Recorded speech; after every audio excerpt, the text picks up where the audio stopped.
সময় আর আপনজন যখন একসাথে আঘাত দেয়, মানুষ তখন বাহির থেকে নয়, ভিতর থেকেই পাথর হয়ে যায়।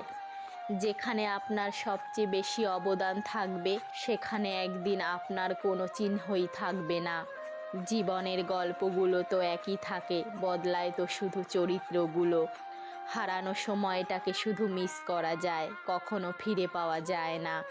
সবার দেওয়া দুঃখ আমি তোমাকে বলতাম, তোমার দেওয়া দুঃখ আমি কাকে বলবো। ছোট্ট একটা জীবন, কত কিছুই না ঘটে একই আকাশের নিচে। কেউ হাসে, কেউ বা কাঁদে।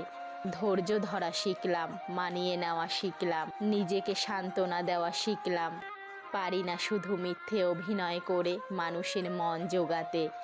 যদি আয়নায় মানুষের মুখ না দেখা গিয়ে তার চরিত্রকে দেখা যেত, তাহলে সব মানুষ তার মুখ সুন্দর না করে তার চরিত্রকে সুন্দর করার জন্য ব্যস্ত থাকতো। জীবন তোমাকে অনেক কম দুশ্চিন্তা দেবে যদি তুমি জীবন থেকে কম প্রত্যাশা করতে পারো। মায়ায় জড়িয়ে বুকে টেনে কলিজায় আঘাত দিয়ে দূরে সরিয়ে দেওয়া ব্যক্তিগুলো হলো প্রিয় মানুষ। যে তোমার মন বোঝে না, তাকে রচনা লিখে দিলেও সে কিছুই বুঝবে না।